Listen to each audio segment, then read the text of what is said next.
So I wanted to kick off with a question to you guys generally.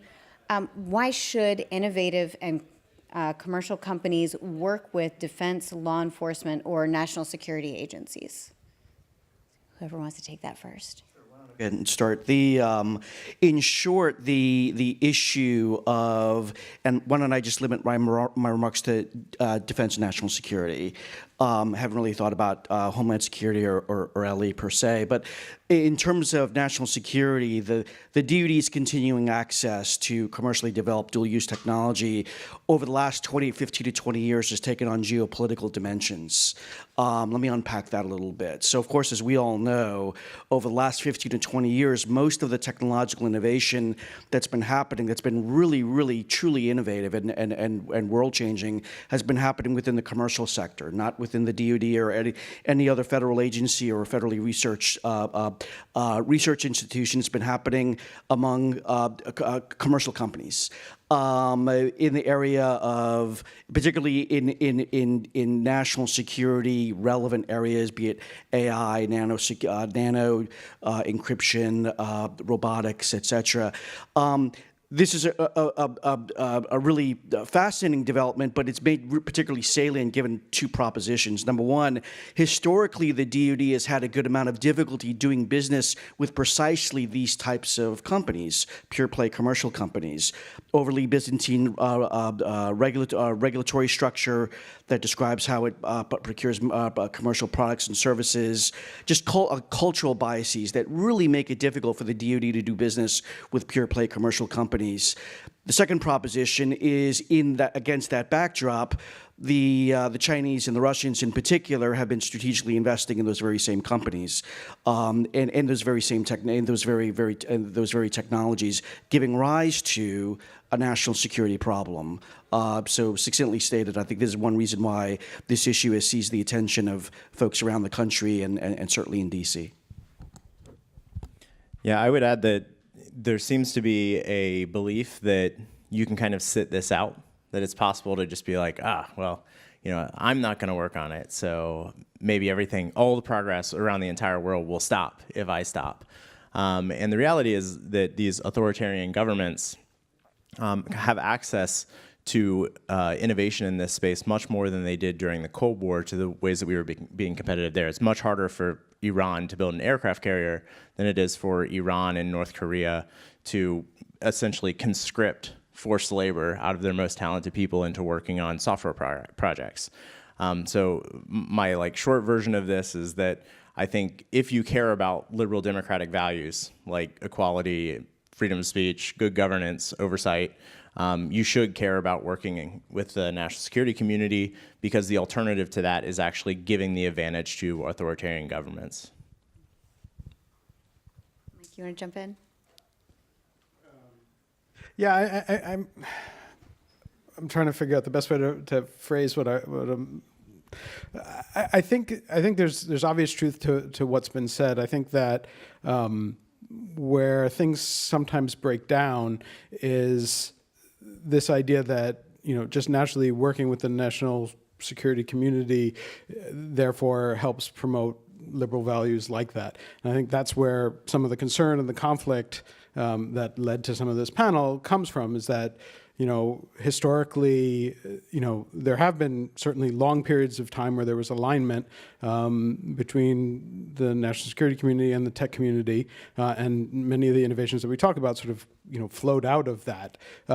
But, in the last, decade and a half, we've seen more and more instances where there have been conflicts between the different values, right? And so, you look at things like NSA surveillance in terms of then stepping in and making use of, of the commercial sector companies and what they're doing, causing a huge rift in terms of trust between the public and those companies.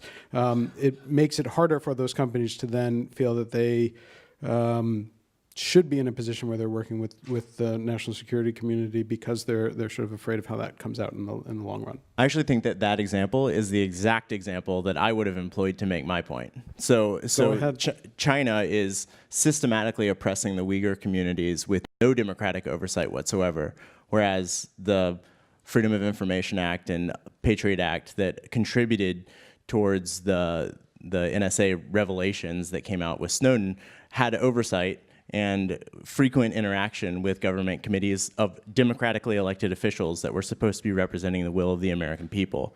So if we chose to not be supportive of our representatives because we felt like they were doing things that they shouldn't have done, we have the ability in a democratic government to not elect them to office again. I think. Try that again, testing. I think what Mike was describing as a description of distrust that a lot of folks who've been on the other side of this debate have. I think it's correct. I don't think, but I of course agree with Trae's, where Trae comes out on a prescription on that issue. A much broader issue that exceeds the scope of today's discussion, but it's worth thinking about. Over the last few administrations, particularly in a post-Iraq and post-Afghanistan environment, have not seen it upon themselves to exercise the political capital that they need to persuade the American people on the merits of an interventionist foreign policy. And as a replacement for that, we have seen the employment of tactics or systems that have precluded the need for them to do that, be it the secret use of drones abroad, secret kill lists, sanctions policy, which can be imposed largely unilaterally by the administration without very much in the way of congressional input. In as much as there may be a continued reliance on technology as a way for policymakers to eschew the responsibilities of leadership in persuading the American people of the merits of a broader interventionist foreign policy that we need to manage our relationships internationally, this could be a problem. Could be a problem going forward. But do you think there should be a popular governmental referendum on all classified programs? Oh, I wouldn't say that. I wouldn't say that at all. But I do think that if the best way to help ensure that our national security interests are furthered around the world, the more involved we have to be around the world, and that those I do think it's incumbent upon our political leaders to persuade the American people of the merits of that kind of approach to international relations. And if we, instead of anyone wanting to exercise the political capital in doing that, simply employ tactics or operations or systems that preclude them having to do that, I think that may give rise to concern going forward. And okay, I mean, also you have to take into consideration the economic concerns, right? You have companies who, when they are found out to be working closely with the national security sector, that then there are questions about, especially outside the United States, whether or not people will trust them and use those services.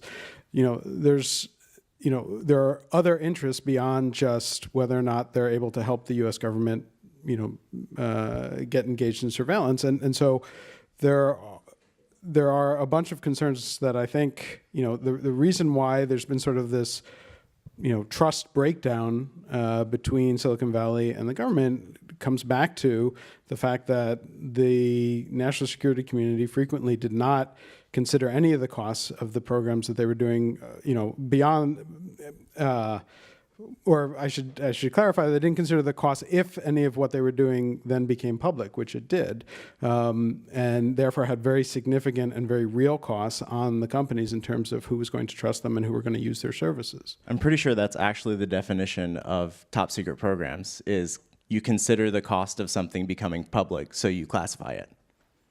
That's why the programs were classified, was because they had considered the cost of what would happen if it became public. And so, I think this discussion sort of frames how people are feeling about the environment. I mean, one of the things that people are more exposed to are, thinking about the privacy and NSA concerns. That's been more of a thing in the media. But, when we're talking about this in the way that tech companies can work with defense, there are a lot of other ways to do that, and there are a lot of other ways to be involved. And, we've seen some things in the news about conflict of values, but kind of what I'm getting from you guys is, there's a balancing there. If you're going to be concerned about values here, there should be concern about that in other places. So what are your thoughts on that? I think that there's absolutely a national security imperative associated with, once again, the Department of Defense's access to technological, commercially developed dual-use technology, particularly by the commercial sector going forward. And that is absolutely necessary for us to make sure that we maintain the technological superiority that we need to have over near-peer competitors going forward. That having been said, it is absolutely also clear to me that in order for the DoD to be in that position where it can benefit from those technologies being developed in the commercial sector, it must demonstrate that these technologies can be used by it for purposes of national security and defense safely and ethically. And without that, I think some of the controversies we've seen in the past may bear fruit, and obviously that wouldn't be in anyone's best interest. Yeah, I mean, I think there's just some cultural differences there that, conceivably could be tackled, but I don't think there's been enough of an attempt to really get to that point. And some of that is just sort of the way in which those, two groups of people operate. The Defense Department looks at things through a very particular lens, and Silicon Valley looks at things through a very, very different lens. There are areas where they have certainly worked together in the past in many important ways, but when that communication is not well established and it isn't really in a bidirectional way to make sure that these technologies are going to be used ethically, as you said, then that creates a lot of friction and a lot of problems. And so, in these discussions kind of about the stories in the news and everything, like, is there actually a rising pressure to restrict the downstream use of open platforms in the U.S.? I mean, is that a real thing, or is that just something we're hearing about in the news? Is that a fun story to get people excited, or is that what's really going on? I wouldn't say that there is like a majority opinion that we shouldn't be using these technologies for government purposes, but there is definitely a very vocal minority that is kind of pushing this forward, not only within Google, where I'm sure many of you have seen the story around pulling out of Project Maven on the AI side, but also kind of controversy that's been brewing at Microsoft, Amazon, Salesforce, Palantir, and other companies that have had government contracts for a really long time. That vocal minority has a tendency to kind of shout down the alternate opinions within the building and make it into like almost a human rights issue. So it's like, if you disagree with me, you are a bad person. And so you can't really have a debate when it's framed on those grounds. One of the interesting things that was missed oftentimes by the media in the Google Maven thing is that Sundar Pichai, there was some quote that he said at a town hall about withdrawing from Maven, where he said, "Wouldn't you rather Google, a globalist company, be developing these practices rather than nationalistic defense contractors?" And so literally his framing was, I don't believe in the nation state. Therefore, these programs have nothing to do with protecting the nation state. We are, protectors of the global universal world order, which is a big difference from the way that defense contracts have been handled in the past. Never thought about that. I'll have to think about that more. I think there's a lot of merit to that observation. I think that when we look at particularly the highest profile cases of corporate activism, I think we need to I do think it's helpful to view them in context, right? So there are high profile examples of employees for large Silicon Valley IT companies basically asserting themselves on the possible military use of dual-use technology. Of course, as we know, the national security technology industrial base goes far beyond Silicon Valley. Whether or not I'm referring to Austin, Boston, Orlando, Atlanta, Phoenix, Raleigh-Durham, Indianapolis. All of those ecosystems are comprised to a very significant degree by small commercial tech companies, in very many cases startups, in very many cases owned or managed by veterans or other individuals who are similarly inclined to support the DoD's mission or national security. So how, just through that prism, how typical or symptomatic what we saw with regard to Google and Project Maven is of a larger trend, I think, remains unclear. Also, historically, I think it's also worth remembering or bearing in mind that of all the types of corporate activism that there are out there, if you were to lay them out on a continuum from those that are least likely to affect corporate behavior to those that are most likely, employee demonstrations tend to be the least influential. On the other hand, where you have activism demonstrated or manifested or by, for example, large investors or large institutional investors or large individual investor or employees who've actually been harmed by corporate behavior and have actually taken that to court. In the case of maquiladora lawsuits in the late 90s, for example, those are examples of much more effective ways by which corporate activism can change corporate behavior. So I think there is reason to believe that what we saw here a few weeks ago may not be indicative of larger trend lines, but of trend lines going forward. But just some thoughts there. I remain unclear on that. Yeah, I mean, I think it depends, and I think we'll see different situations. I think a lot of people have already forgotten that, I think probably, I can't remember now how long ago it was, last year, maybe the year before, Twitter stopped a contract that was with a third party that was allowing the Defense Department to basically, monitor Twitter accounts. And they just claim basically we don't want to allow those kinds of services to be used for government purposes. That struck me as a little bit odd, just in general, because we're talking about public information. I could understand in other areas where there's concerns about privacy and other things, but when you're talking about public information, but the fact was that did happen. So there is definitely a feeling within a lot of tech companies that we don't want to be seen as the word complicit is very loaded, but we don't want to be seen as a partner in activities that we feel go against our values or that could boomerang back against us. And in terms of the point that Pablo was just making concerning, employee uprising or employee activism may not be as effective,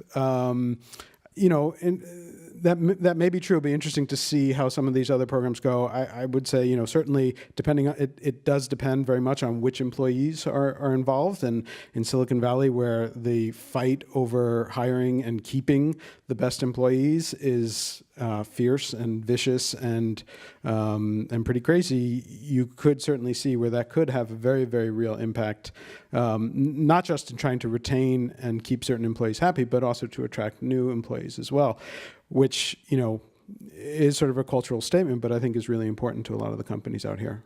I think both of those comments also kind of echo out the capitalism wins thing. It's like employee activism only works insofar as it hurts your bottom line. The interesting thing about the Twitter asking, I think it was GNIP at the time, GNIP, that was selling the fire hose to the DoD. The interesting thing there is that it wasn't working as a business model because the government didn't know what to do with social media analysis in a world in which you have free speech. So like it worked, it was a great product for repressive governments. It wasn't a great product for a non-repressive government. And so all those businesses are gone. Like Topsy was acquired by Apple, GNIP went out. So for Twitter to say, stop doing this, it's like, yeah, there's no money to be made. Whereas Google's happy to go run into China and have a censored search engine because, hot dog, there's a lot of money in that. So capitalism does win. Well, so that leads to a next question. When we talk about possibly restricting access to tech here, does that also translate, this values judgment, does it translate to going into other countries? You mentioned, entering into China. One of the things that frustrates me very much about going over there is the forced intellectual property transfer.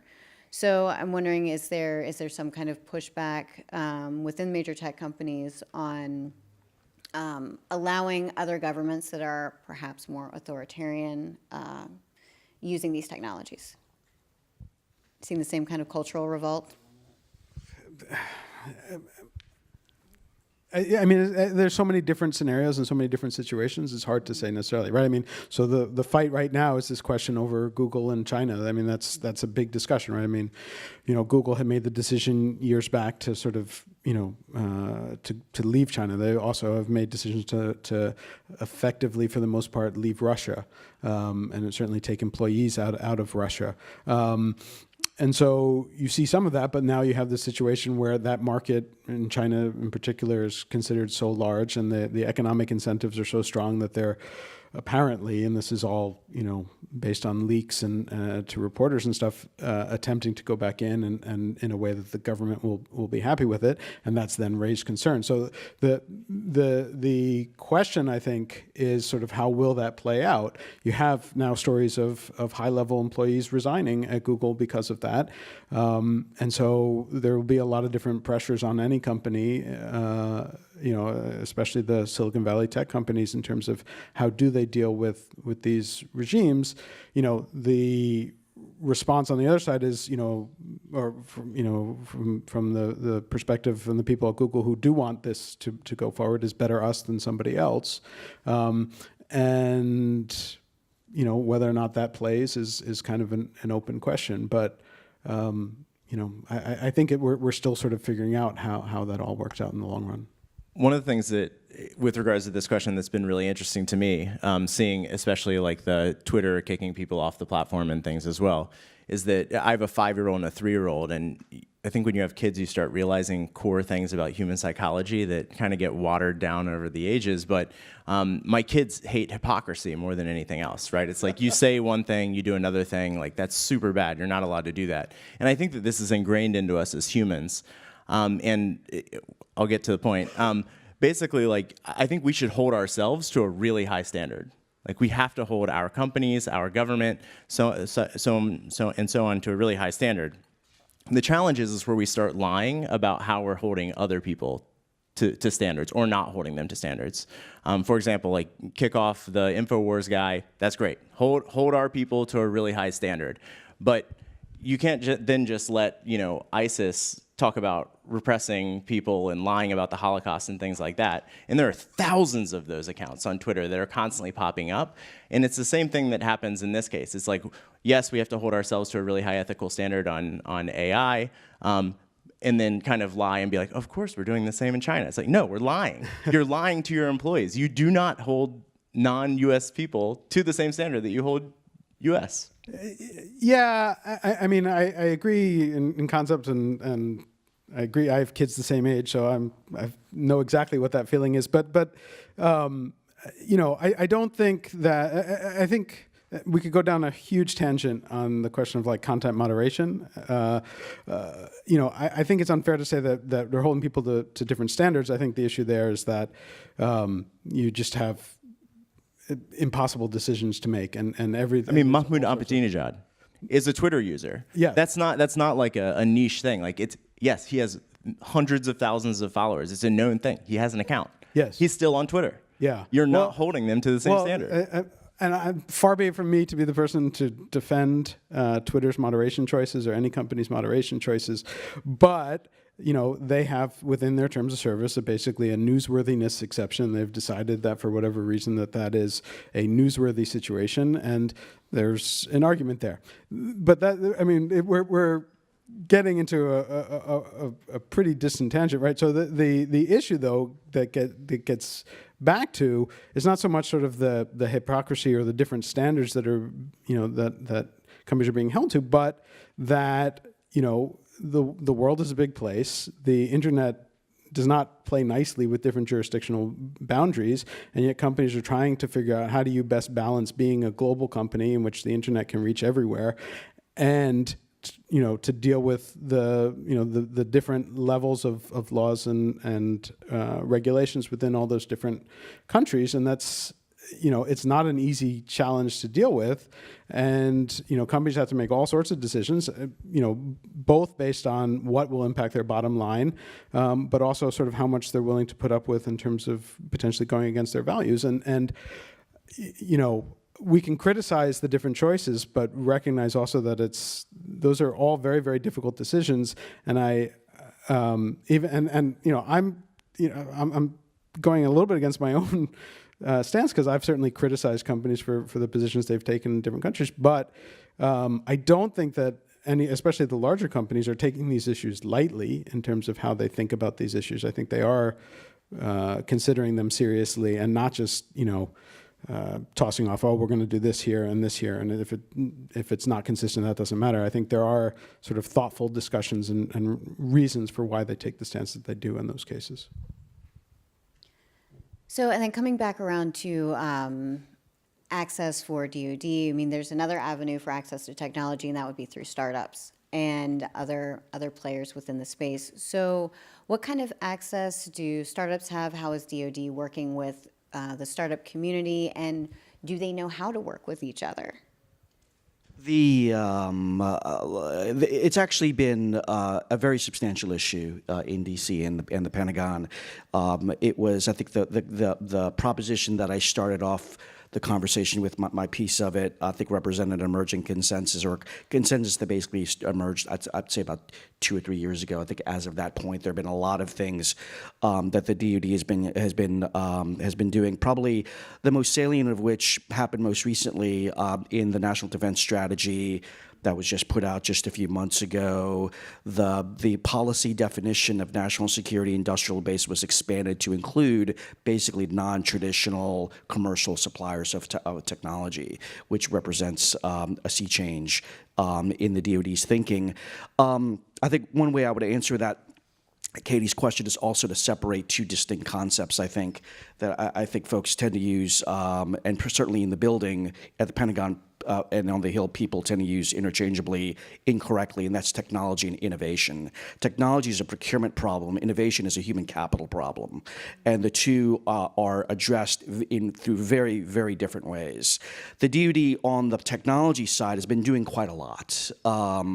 It's right now it's in the process of actually completing its reorganization of the entire acquisitions directorate to make sure that there's one person who is responsible for making sure that the DoD has continuing access to these commercial technological ecosystems around the country. They've been doing a lot of other things like reforming, once again, through rulemaking, some of the regulations that govern how the DoD procures commercial products and services, once again, relaxing these barriers to entry. There have also been, you guys may not have heard of DIUX in Silicon Valley. The DoD realized about 3 years ago that in order to be taken seriously in the most significant technology hub around the country, they needed to have an outpost, a place in the valley where they could interact directly with relevant stakeholders. And over time, it was also realized that outpost needed to have contracting authority to do deals with commercial startups in particular. Once that deal flow started happening, the venture capital community started, quite rightly, paying attention and started supporting the dual use ecosystem here. And that model is being replicated around the country and some of the other ecosystems around the country. The DoD has also put up, both at the OSD level with DIU, it's called Defense Innovation Unit, as well as some other technology accelerators and incubators, have also placed them in some of these areas around the country, which is good. It's improving the DoD's access to technology. It's making it easier for the DoD to acquire technology, but it doesn't solve the innovation problem. And the innovation problem is a much more difficult issue to address. We're starting to see some interesting. A culture tends to be more a function, I think, of leadership and vision. It's a problem that one, I think, addresses incrementally over time. But the DoD has got some really tremendous leadership, particularly among its senior acquisition management, who have their eye on the ball. I think are doing some really interesting things with the assistance of the Defense Innovation Board. Obviously, that's well represented by technologists. So, two very quick anecdotes that I think hopefully demonstrate one, how far the Defense Department has come on this, and then one that demonstrates how far it still has to go. So my very first job in Silicon Valley when I moved out here almost exactly 20 years ago was working at a startup and trying to get them a government contract with the Defense Department. And at that time, that meant basically paying a retired military guy 5 figures a month to drink bourbon with the right people and hope that we could figure out how to sneak a contract through, which was an interesting process and sort of eye-opening for companies spending a venture capitalist's cash. That has somewhat changed. I don't know how much of that is still true, but there is now this effort, and there are Defense Department people here. But then the more recent story that suggests how far we still have to come is not that long ago. I was talking to somebody who is in the Defense Department and was talking about trying to deal with Silicon Valley and to get sort of innovative thinking back into the Defense Department, and said part of the problem is that there are people at a high level who understand that innovation is important, but don't understand what that means or how to understand it. And so, like the anecdote that was told to me, and this is hearsay, was that someone higher up in the Defense Department basically said, "Get me a meeting with Travis Kalanick." This is when he was still running Uber. Uber's this innovative company, and we need to figure out how to Uberize the Air Force. Whatever the hell that means, it doesn't sound good. But gives you, the viewpoint was like innovation good, Uber innovative, get me a meeting. And so there's still a sort of a big cultural gap between understanding, that the Defense Department needs innovation and then how to actually make that culture work. Yeah, so everything I'm about to say is from the context of being a partner at a venture fund that has almost $4 billion in assets under management. So keep this in mind. I'm talking about the economics of a large venture fund. So in the last 20 years, there have only been 2 companies that have been private venture-backed, doing the majority of the business with the government that have reached a valuation of over $1 billion. Palantir and SpaceX. That's it. There are 2 examples. That's it. The crazy thing, one of them is rockets, the other one's software. That you wouldn't think that they have that much in common, and yet they share a bunch of stuff in common. One is that they don't pay retired generals. They flip off the government, and they're like have a kind of a quasi-frenemy relationship. They've both sued the government. SpaceX sued the Air Force, Palantir sued the Army, but maybe most importantly, they both have billionaire co-founders. Why is that important? It's important because the government sales cycle is longer than a venture capital fundraising cycle. So you have to have the ability to essentially float these things for a really long time before they can be successful. Okay, so that's point 1. Point 2 is that all of these things that Pablo mentioned that I think are really important, by the way, like Defense Digital Service, the DIUX, Incutel, all these organizations that were set up have done great work. But at the end of the day, most of what they've been doing is facilitating entrepreneurship and innovation pornography. It's Silicon Valley tourism. It is both simultaneously never been easier than at any point in American history to get a pilot with the Department of Defense, and it's also never been harder than at any point in U.S. history to get a recurring program of record contract with the U.S. government. Now, the reason for this is defense primes. The Uberization of the military would have been a huge contract for Lockheed Martin. It doesn't matter how many companies in Silicon Valley or in Austin or in Boston or in LA, it doesn't matter how many of them would have competed. The contract would have gone to a defense prime, and they would have pissed away the money, and it would have been over budget and over schedule, and at the end of the day, it wouldn't have worked, and Congress would be looking around trying to point fingers at somebody to blame it, and at the end of the day, we've got $201 million pilots with all these tech companies, and we have a $7 billion contract with General Dynamics that doesn't work. This is like the model that we've kind of accepted as being okay. My proposal would be that, look, if you spend $100 million a year on innovation programs, let's give $25 million to 4 companies. That's it. Just $25 million to 4 companies in 4 strategic areas.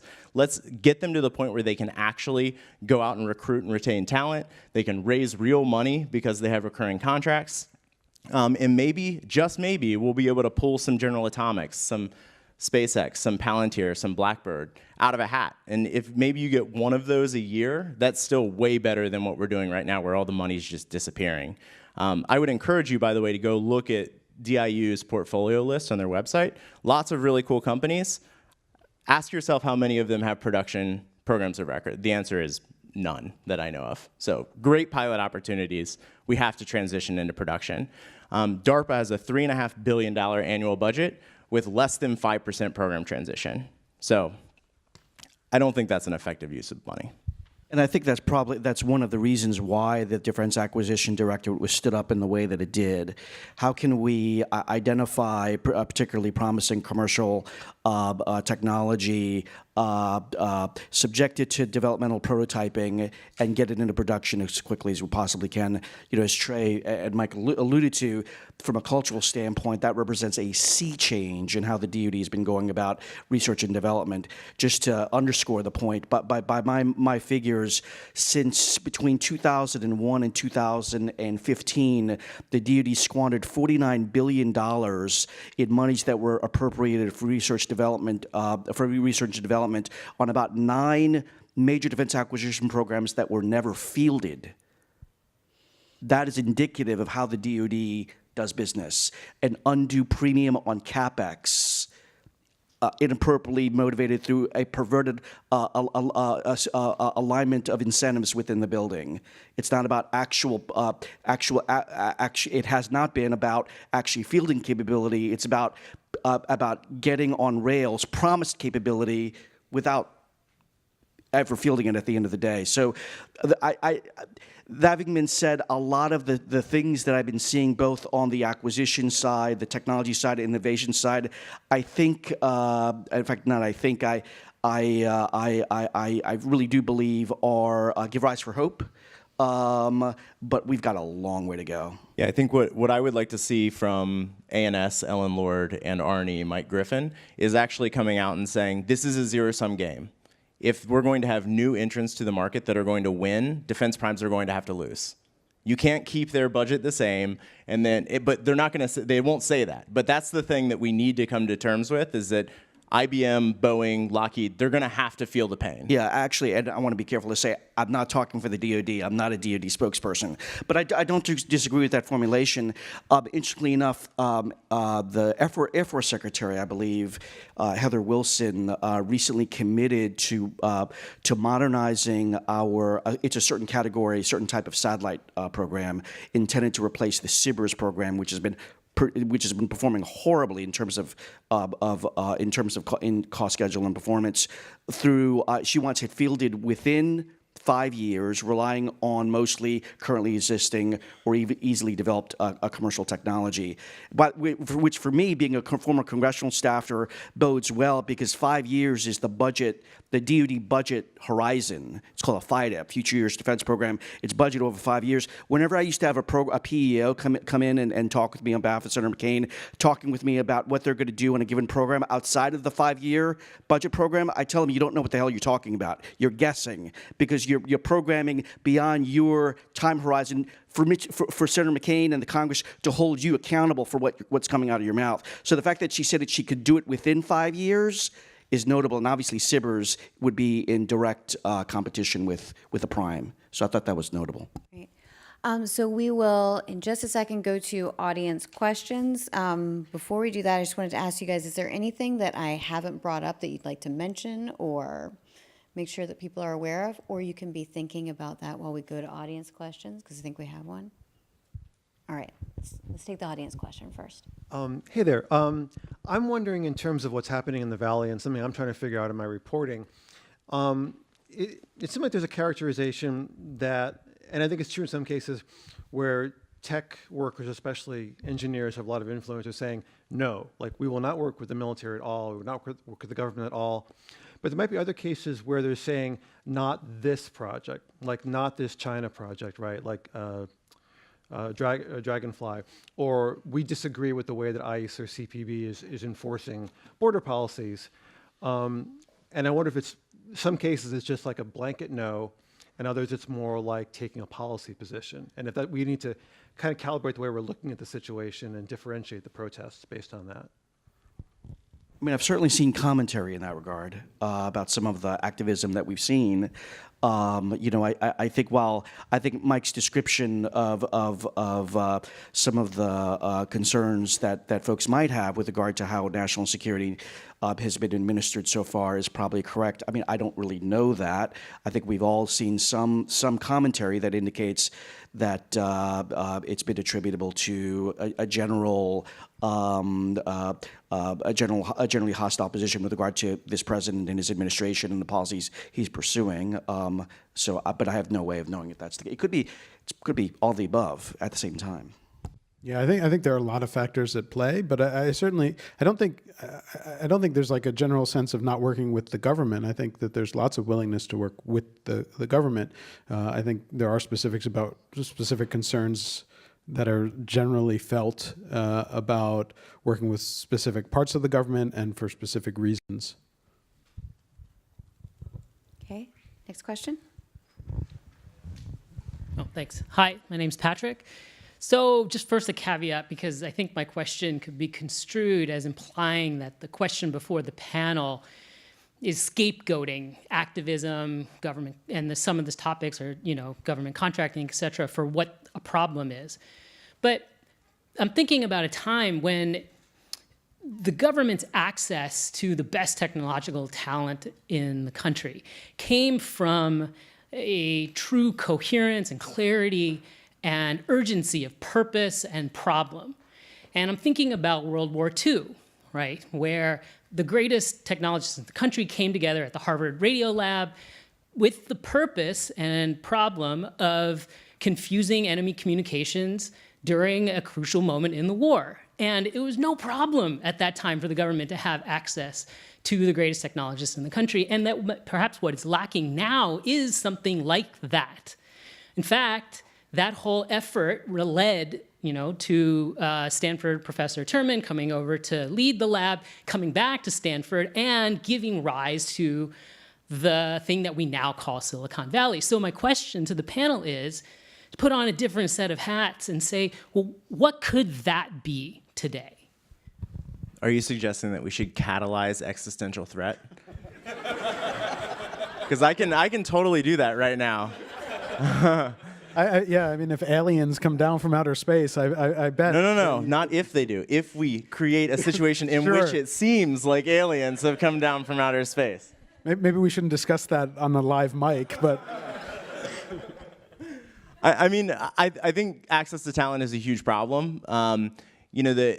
There's all sorts of stats that you could throw around about recruiting and retention in the government and how that's worked or not worked with engineers.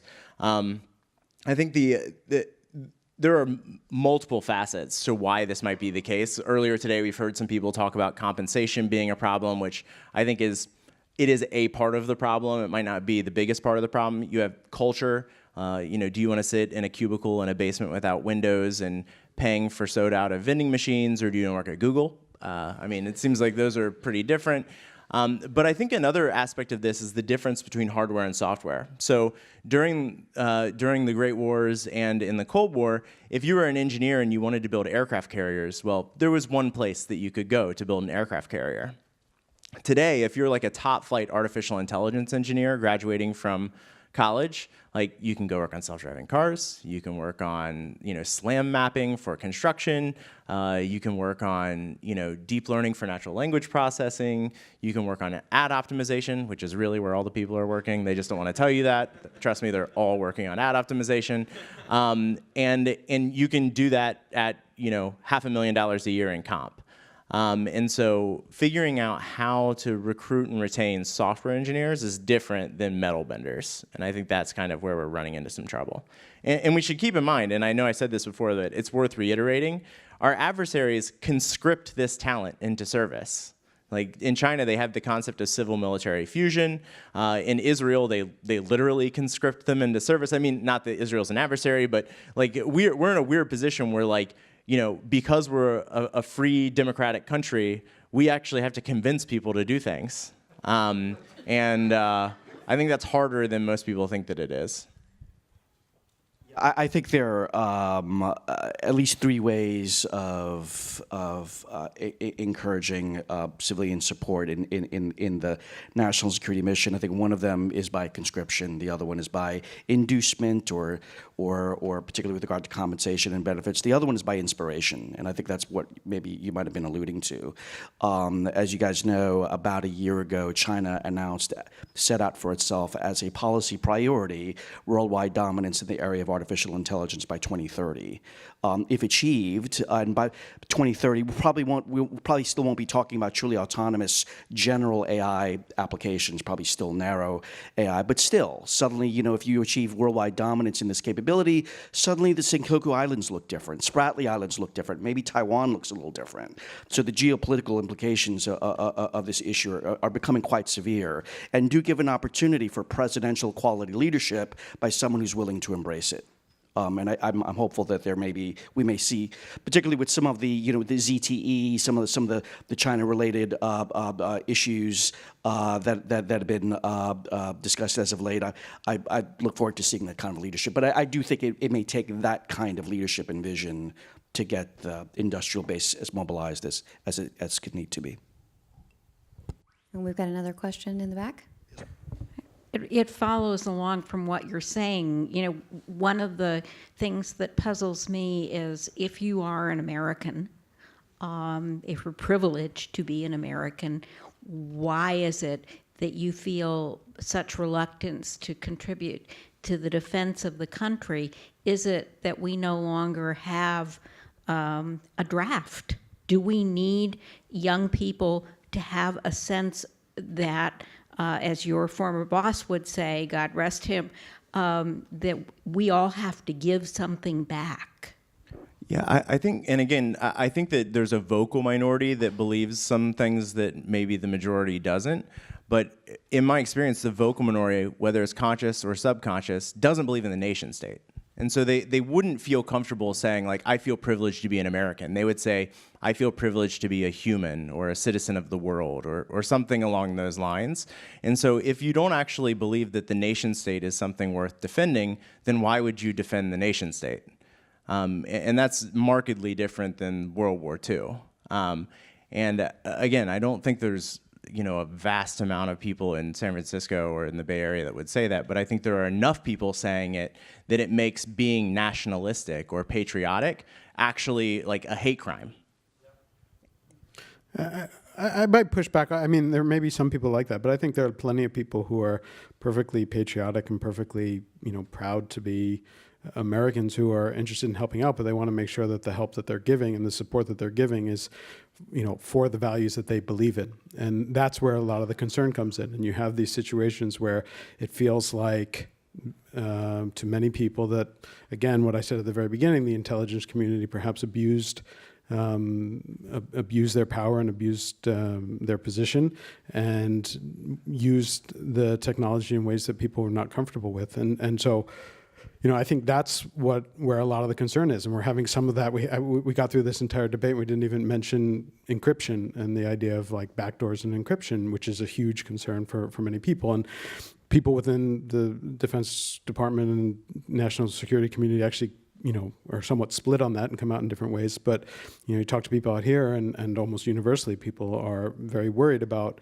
this idea that we need to put backdoors into encryption because it creates all sorts of other security holes from our position. So I don't think, I'm sure there are some people who are like that. I think there are other people who are just concerned that it's not that they're, they don't want to support America. They just don't want to support a government doing things that they feel as opposed to American values. And I actually, I don't want to beat a dead horse too much, but I am less sympathetic to that view than most others, because the angle that you're articulating is essentially that as a Google engineer, I believe that I personally should have oversight and knowledge about how the technology that I'm building is being used by the intelligence community. Like, do we actually think that the general public, like literally everyone in America, should have a security clearance? Like that doesn't make any sense. That's why we have representative democracy. There's a big leap there. I don't think that's a fair statement. I think what is fair is for a Google engineer, anyone working on any product, to have some knowledge about how their product is being used, and if that product is. But being the people protesting Maven were not working on Maven. So do we think that the people not working on Maven, out of the tens of thousands of people at Google, should have clearance access to know what's happening on a classified program in the U.S. government? It's not necessarily, I mean, we can go back and forth on this. It's not necessarily about clearance access or whatever, but they can be concerned about the company that they work for, that they feel that represents them and that they represent as well, that it is engaged in activities that they believe don't represent their values, and therefore they have theoretically every right believe it might be being used to do, Sure. despite the fact that they have no information other than what the media is saying. Sure. Okay. So with that, we're about out of time, but Pablo, did you want to throw anything else out there, or? I was just going to respond to your question. Thank you for your kind reference to Senator McCain. I think he's always been of the view that when folks, by their very nature, want to live their lives and want to maximize their happiness, and they want to tend to their families. They want to make sure that they get the most out of life as they can. The project of doing something beyond your own self-interest is a leadership issue. And I think until and unless there's someone out there who steps up and is willing to paint a vision for this country to which folks can aspire to, and serve in government or contribute their brain power to contributing to the defense of the nation, I think he would put that less on John Q. Public and more on the dearth of leadership we see in political office today. That's the way I see it. Thank you. Well, thank you all so much for this discussion today, and we'll let you guys enjoy the next panel. Please give them a big round of applause. That was a great discussion.